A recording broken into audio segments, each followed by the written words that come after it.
Glory to Ukraine and glory to the heroes. We will talk about the current situation regarding the supposed peace plan in the Russian war against Ukraine. We'll also discuss some very hard blows that are bringing Russia down. Welcome to a new format of explanatory videos called Sin Filtros, No Filtros. I'm Darina Chikangthat. I'll tell you all the details in today's video. But before we begin, subscribe to our channel UATV Espanol and join the conversation in the comments below the video. My team and I work so that you can know the truth, no matter how uncomfortable it may be, without filters or distortions. The meeting at the Kremlin, results or a farce? Let's start with the basics. At the meeting on December 2nd, there were no agreements on the main issues. Putin's aide, Yuri Ushakov, admitted it openly.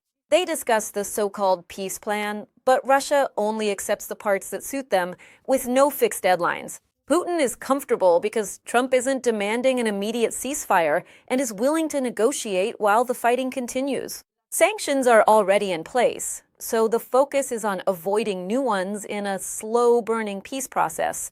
The key disagreement is no longer about the ceasefire, but about the pace. Trump wants a quick deal, while Putin would drag it out until 2029, the end of Trump's term.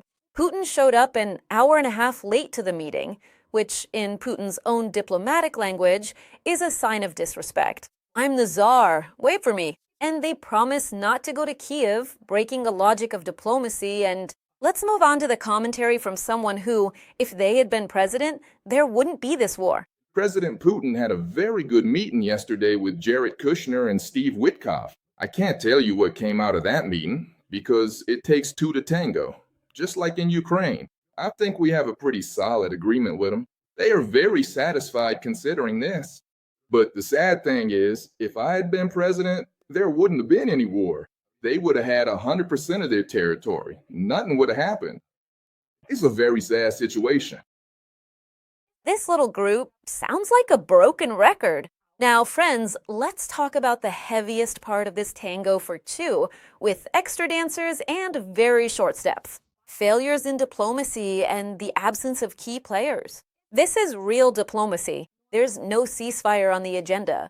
They're only talking about a peace treaty that includes the ceasefire as the final part. I insist. The logic of any war is to stop the shooting first, then negotiate. Trump knew this, but he gave in. Also, where are the foreign ministers? The United States sends non-diplomats like Benz or Kushner, businessmen with no institutional responsibility.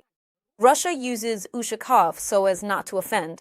It's surprising that, in all cases, the foreign ministers are now sidelined from the negotiation process, from this so-called shuttle diplomacy. The Americans aren't present in any case. During all these meetings, so to speak, they're simply represented by a Trump envoy, and now also his son-in-law. These are people who have no institutional responsibility. On the Russian side, the foreign minister isn't present now either, because institutionally, he should be the one to announce these tough demands from Moscow, and they want the Americans not to take offense. That's why they prefer to have Ushakov there chatting with Witkoff. And when the Ukrainian delegation arrives, their foreign minister isn't part of the group either. Let's remember when we first started noticing Witkoff. In November 2024, President-elect Donald Trump announced his intention to appoint Witkoff as the U.S. Special Envoy to the Middle East, even though Witkoff had no prior diplomatic experience. Steve, come here. Steve has been one of my great friends for years, a tremendously successful man. Would you like to talk about this? Because here, we're all friends. The result, an informal diplomacy that doesn't obligate anyone, it just covers up failures.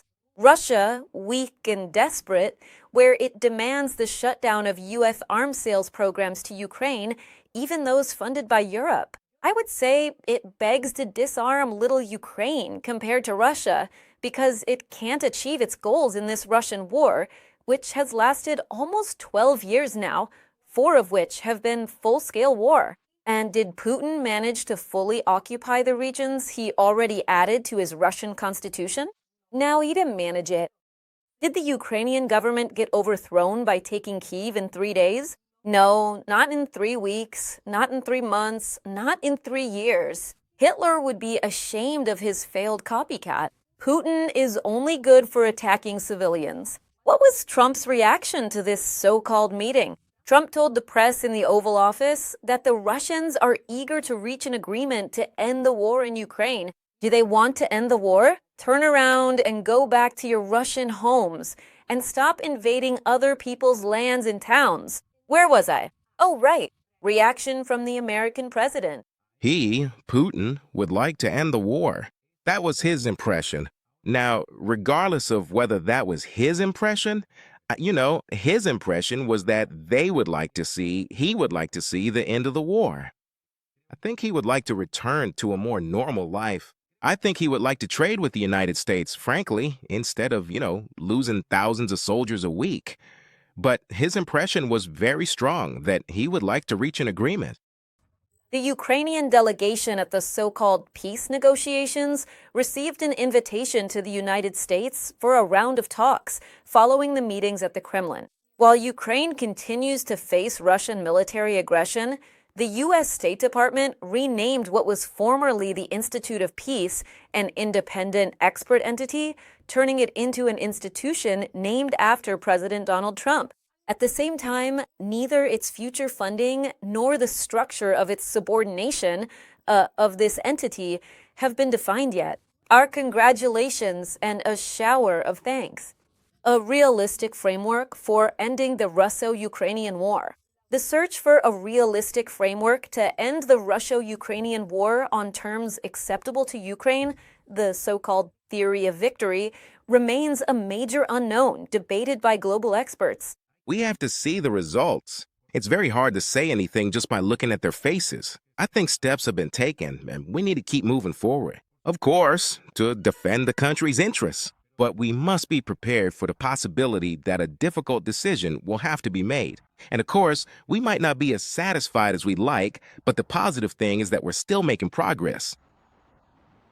Defining that victory is key for several reasons. For Ukraine, without it, it's impossible to create an effective military strategy and plan for defense. For the allies, they need to understand what a Ukrainian victory looks like in order to justify and maintain their support. Against the skeptics, this lack of definition allows those who promote defeat to argue that Russia is unbeatable, pushing Ukraine to accept unfavorable agreements. Any peace is better than a lost war. In reality, there is no such dilemma. This war is existential for Russia. Its goal is to destroy Ukraine as a state, and there are no signs that Putin has changed that strategy. If Russia sees an advantage, it will not accept a true peace. It would only use Ukrainian concessions to strengthen itself and resume the attack later. This does not mean rejecting negotiations. Any slightest chance for peace should be explored, and the diplomatic process must continue. Peace always deserves a chance. Moreover, we don't really know how depleted Russia's resources actually are. Neutralizing the aggressor now does not mean giving up on reclaiming Crimea and other occupied territories. That is a separate strategy. The priority is to preserve Ukrainian statehood and stabilize the current situation. Friends, subscribe to our UATV Español channel to stay up to date on everything about Ukraine firsthand and in Spanish. Don't miss the important analysis with special guests on Saturdays. The program is called Detailed Analysis, the Shadow Fleet Trap and Putin Threats. Now for the raw part, Sanctions and Sabotage. Dear friends, I'm going to talk to you about a trap set for Russia with its shadow fleet of tankers to evade sanctions. Mysterious attacks are driving up insurance costs and discouraging companies. Putin threatens to strike Ukrainian ports, like Odessa, but he's already doing that every day. It's nothing new. He threatens to escalate against Europe, but it's just another manipulation to scare people. He says, we don't want to attack Europe, but we do.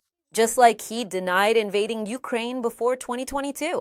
His goal, to push the United States and Europe out of the game, to force Ukraine to surrender. Is that a sign of weakness or a strength? Friends, let me know what you think in the comments below the video. Europe is afraid, but Putin uses that to boost pro-Russian populists like Orban, the Prime Minister of Hungary, who visits Moscow to pose as a prime minister of peace and sell fake stability to his voters. Orban gets exceptions to sanctions for Hungary, but still joins the rest. He visits Moscow for votes. I negotiate and avoid war. Putin is betting on a limited time with Trump, 4 years. Look, Putin is tactical, not strategic. He survived Biden. He'll survive the next one. He doesn't have a second in command like Raul Castro was for Fidel. It's a Chekist FSB dictatorship, not an ideological one. He switches to military camouflage to show off successes at the front and avoid needing concessions, but can the FSB apparatus devour him? Unlikely without a total collapse. Putin balances the clans. The companies involved in Russia's shadow fleet, a group of old tankers with opaque ownership and limited insurance, are responsible for transporting Russian oil to evade Western sanctions and the price cap imposed by the G7 and the European Union. However, the recent Ukrainian attacks with Sea Baby naval drones, which took place between late November and early December 2025, have drastically changed the situation.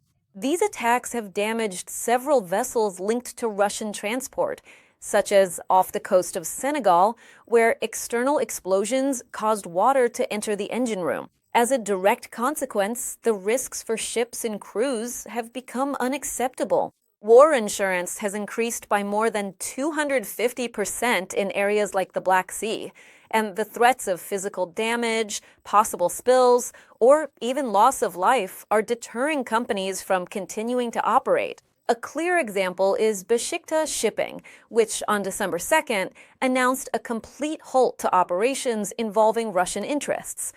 This combination of successful and increasingly costly attacks reduces Russian oil export revenues and could lead more companies to abandon the shadow fleet.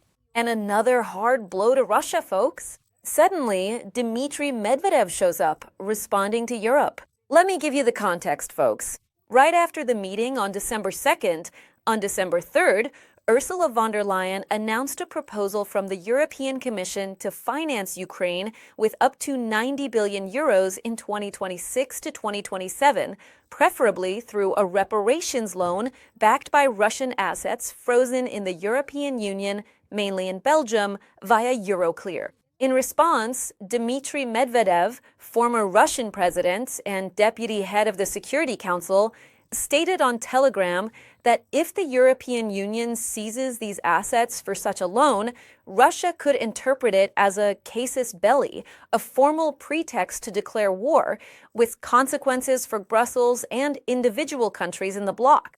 He added that the return of the funds would not be through legal means, but rather through reparations in kind paid by Russia's defeated enemies. Here, I want to explain that Medvedev is known for making aggressive statements that reflect the sentiments of the Russian elite, although they do not always directly represent Putin's official positions. This threat, this escalated threat, comes in the context of tensions over European support for Ukraine and Belgium, which strongly opposes the plan due to legal risks. In short, no filters. The so-called peace plan is completely stalled. Putin drags out the process for his own convenience. Trump tries to apply pressure but ends up giving in, and Ukraine continues to resist firmly. Russian threats are intensifying, like political hysteria, but their main goal is to intimidate Europe and erode its support. Russia, hit by sanctions and severe losses of clients in its shadow fleet. It appears that we will not see an end soon, or a real and priority ceasefire. What do you think about all this? Do you think there will be progress soon, or is it more of the same? Leave your opinion in the comments, and we'll incorporate more in future videos. Subscribe and turn on notifications so you don't miss out on raw and direct analysis like this one. See you soon. Slava Ukraini!